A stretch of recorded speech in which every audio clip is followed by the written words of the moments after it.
pour le tourisme algérien et tout ça, l'exemple existe par exemple aux Maldives, en Égypte, en mer Rouge et tout ça. Ah ben vous le faites bien dans plusieurs pays aussi. Hein. Vous le faites autant aux îles Canaries qu'en Italie. Voilà, il y a 2 millions de plongeurs en Europe qui attendent de venir plonger chez nous. Combien de plongeurs en Algérie? Non, moi je ne peux pas parler de plongeurs. Ouais, un peu plus, Mais à peu près 3500 quand même. L'essentiel.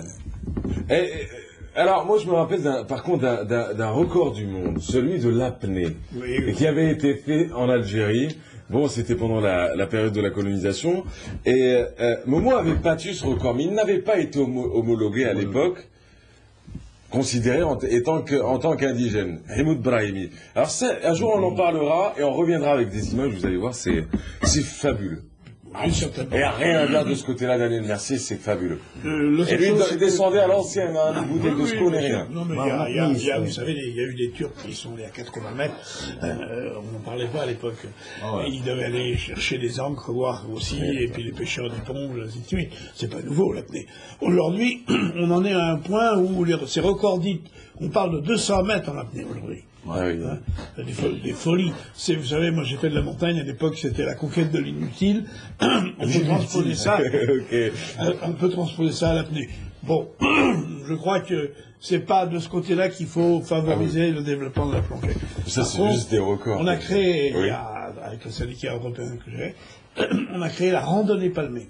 D'accord. C'est ce que les Américains appellent le snorkeling. La seule différence, c'est que, au lieu de mettre un tuba à masque et des palmes, on prend un guide qui emmène 5 ou 6 personnes et qui leur explique. Ça, c'est un développement extraordinaire, parce qu'on peut y aller en famille, sans problème.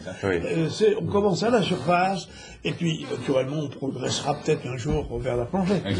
Mais là, c'est des millions de gens qu'on peut emmener. Autre discipline, ça vous donne envie, vous, de faire de la plongée? Bien sûr, j'adore le Grand Bleu. D'ailleurs, le Grand Bleu national, c'était Momo, hein, qui nous a quittés depuis d'ailleurs, mais on l'appelait Grand Bleu algérien. Alors, la boxe de ce côté, vous aimez la boxe, vous? Non, bon, moi, j'ai fait beaucoup de judo et de jiu-jitsu. Les coups, j'aime pas trop. Vous préférez en donner. La plongée sous-marine, c'est pas un sport de compétition. Ni un sport de combat, effectivement. Non, mais bon, tout sport qui est bien fait et dans l'honnêteté, le respect les uns des autres, c'est un bon sport. Kamal Alouche, parlons un peu de Ali Chebbar. Qui est Ali Chebbar en fin de compte? Ali Chebbar, c'est un Algérien qui vit en France. C'est un pur Algérien, il est champion du monde. 5 fois champion du monde. WBC, c'est la fédération la plus prestigieuse de la boxe mondiale. Il est 5 fois champion du monde espoir, 2 fois champion des Amériques. Et récemment, il a reçu le sac de meilleur athlète, je pense meilleur athlète à Monaco, remis par les mains de l'excellence Albert II.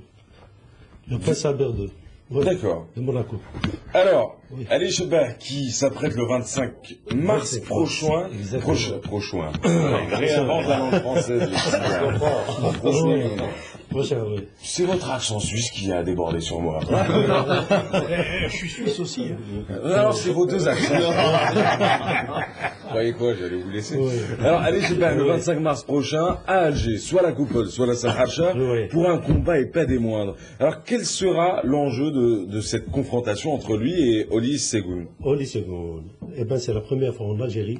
On arrive à un tel point, c'est-à-dire un point aussi important dans la boxe. Ça n'est jamais arrivé. C'est la finale des éliminatoires championnat du monde. Celui qui gagne cette finale, il ira à Las Vegas, je pense au mois de juillet ou août, affronter Timothée Bradley pour le championnat du monde, pour être champion du monde.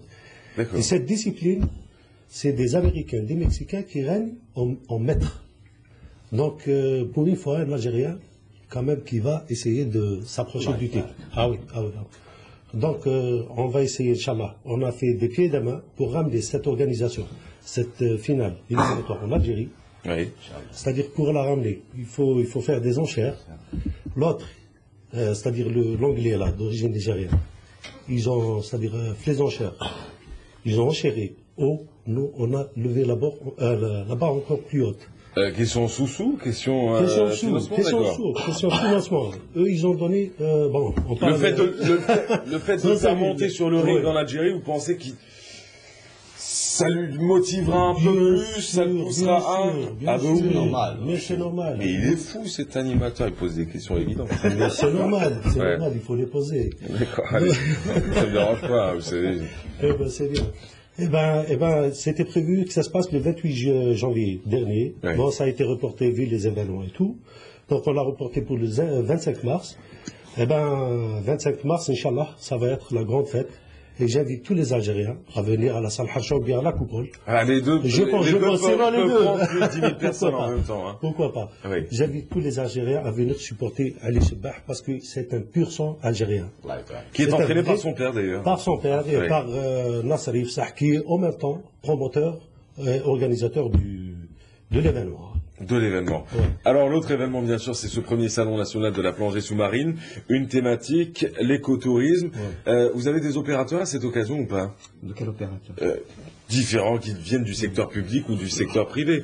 Avez-vous des... Vous savez, il y a 11 clubs de plongée qui participants, hein, opérateurs participants. 11 clubs de plongée, entre autres Yassine des îles Canaries. Oui. Il y a des revendeurs et des constructeurs de bateaux. Oui. Il y a la Banque Trust. Il y a l'Institut de pêche. dont ils ont fait une conférence très agréable. J'ai remercié hier, je vous remercie. Et puis il y a des oui.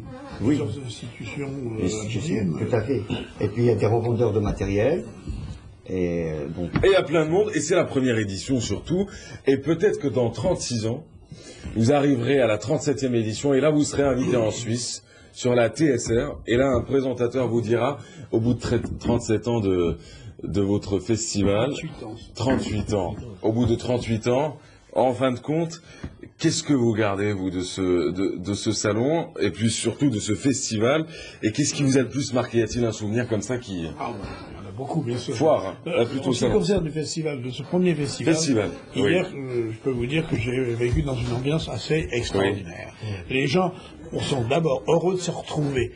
Ils se voyaient pas souvent, où ils se voyaient dans des assemblées de fédérations où il y a des accrochages, tandis que là c'est en amitié, ils se retrouvent tous et ils étaient tous heureux. Je peux dire que c'était une belle expérience à perpétuer. Alors naturellement, moi dans 38 ans je ne verrai pas ce qui se passe, j'en ai 80 maintenant, c'est un âge, malgré qu'on chaque année on gagne quelques années, je ne pense pas dans 38 ans voir le festival d'Alger. Mais je lui souhaite longue vie en tous les cas. Ah vous qui sait, le monde. 118 ans, Inch'Allah. Vous l'avez bien dit, le sel conserve bien. Absolument. Ah ben voilà. Moi j'utilise juste vos arguments, hein. De ce côté-là, j'ai rien à... Sinon, dans votre vie, quel a été... Alors vous avez voyagé partout dans le monde, vous avez plongé partout dans le monde, quel a été l'endroit qui vous a le plus marqué? La Méditerranée. Méditerranée. La Méditerranée, c'est une mer qui, bon, bien sûr, qui a beaucoup d'autres endroits. Oui. J'ai beaucoup plongé dans le Pacifique, l'océan Indien et autres, mais il y a toujours des endroits. Mon objectivité est relative, car j'ai beaucoup plus plongé en Méditerranée que dans les autres endroits du monde. En tous les cas, l'avantage que nous avons en Méditerranée, c'est que vous avez une vie qui part de la surface et qui va en grande profondeur, ce qui n'est pas le cas dans la plupart des mers tropicales. Bien souvent, ça s'arrête à un certain niveau. Et moi qui ai fait vraiment, on peut dire professionnel depuis 61, je n'ai jamais vu autant de vie en Méditerranée sur mon côte française que maintenant. Quel est le phénomène? Je pense le fait d'avoir mis des usines d'épuration sur l'ensemble des grandes villes du littoral fait que la bande de reproduction continentale de toutes nos mers est plus propre et plus saine. Et certainement, c'est un des phénomènes. Il y en a peut-être d'autres. Je crois qu'Alger a besoin maintenant d'une usine d'épuration pour éviter de rejeter leurs déchets. Et que peut-être ça tombe très bien. Peut-être que dans 20 ans, il y aura ce que... Non, il y a déjà en construction. Déjà, j'en ai vu du côté de... après El Benian. Il y a déjà une station. Effectivement. Peut-être que dans 20 ans, ils auront le plaisir de voir à Alger ce que je vois moi actuellement sur les côtes françaises. Ah bah oui. Ce sera l'occasion en tout cas. Allez, rapidement, pour ceux qui nous regardent, 25 mars, gratuit ou payant pour le grand public? Gratuit. Gratuit. Gratuit. En même temps, il y a un combat promotionnel. Là, juste avant, on va essayer d'organiser un combat promotionnel d'Ali Sebah et plusieurs boxeurs algériens. Donc, Chafaoui, qui est champion d'Afrique, on va essayer d'organiser des combats promotionnels, je pense, le 25 février. On va essayer d'organiser. Histoire de motiver tout le monde et de communiquer un match sur l'événement. Exactement. Sinon, pour la plongée sous-marine, je ne vais pas vous demander aux îles Canaries, ça ne nous concerne pas en plus. Je ne sais pas combien a fait de billets là-bas. Alors dites-nous. Non, mais j'ai eu déjà des clients, des Algériens aussi, qui ont fait des stages chez moi en Algérie, aux îles Canaries et tout ça. Sont venus en flouka ou en avion? Non, bien sûr, suivant les normes et tout ça. Mais comme il disait, la plongée, ça n'a pas d'âge. Le système PADI, on commence à partir de 8 ans.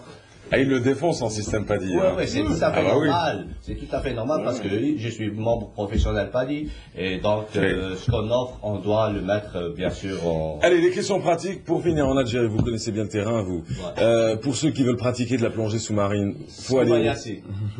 Il vient chez moi, PADI, tout le long du littoral algérien, il y a des clubs. Que ce soit associatifs et privés. Trouve-t-on facilement le matériel pour la plongée? Matériel, ça c'est... De toute façon, au sein des clubs, déjà. Au sein des clubs, il n'y a aucun problème. Ils partent, il y a tout le matériel qu'il faut au sein des clubs. En dehors des clubs? Difficile. Après, selon les moyens de tout le monde, de chacun, quoi. Ça coûte cher aujourd'hui? Selon les bourses. Ah, selon les bourses, selon les clubs, Écoutez, moi je ne peux pas parler de matériel, de plongée, je ne suis pas plongeur, je plonge dans mes écrits. Vous êtes flot, hein? Non, je plonge dans mes écrits. Ah bah oui, vous avez raison. Oui. Vous pensez que la plongée sous-marine est un sport qui coûte cher? Alors, une passion qui coûte très cher? Oui, si on calcule vraiment, malheureusement, c'est un problème, c'est parce que quand on a le matériel, l'amortissement du matériel, le travail que ça représente, les bateaux, ça amène à un niveau de prix élevé. Ça, c'est indéniable. Mais il y a des quantités d'endroits en Algérie, comme en Tunisie ou dans d'autres endroits, où il y a des gens qui se dévouent à la jeunesse. Alors, PADI, c'est pour faire de l'argent, bravo. Pour certains, c'est normal. Mais il y a des clubs amicaux, des clubs de famille, où on forme des jeunes au niveau de leurs possibilités. Et la randonnée palmée, c'est quelque chose où là, naturellement, économiquement, c'est à la portée de toutes les familles. Merci à vous. Merci d'avoir été avec nous. Daniel Mercier, vous êtes le père fondateur du festival de l'image sous-marine d'Antibes. 38 ans, j'allais dire 37. 38 ans cette année. 38 ans cette année. Et 50 ans de plongée. Absolument. Et vous n'avez toujours pas arrêté. Non. Pour ceux qui disent qu'ils ont vieilli. Alors, merci encore une fois. Merci à vous aussi d'avoir été avec nous. Yassine Djera, c'était un plaisir. Vous êtes instructeur spécialisé. Non, pas dit. On l'aura compris. Alors, Djelouli Wahid, porte-parole du Salon national de la plongée sous-marine. Ah ben voilà, j'allais le dire. Ça continue aujourd'hui. C'était hier et aujourd'hui. Il faut venir. Palais de la culture, Moudi Zakaria.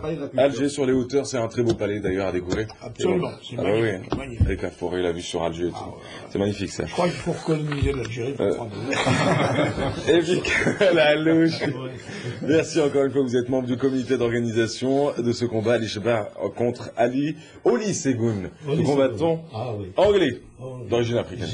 J'invite tous les Algériens, tout le peuple algérien à venir pour le supporter, bien sûr, pour le motiver.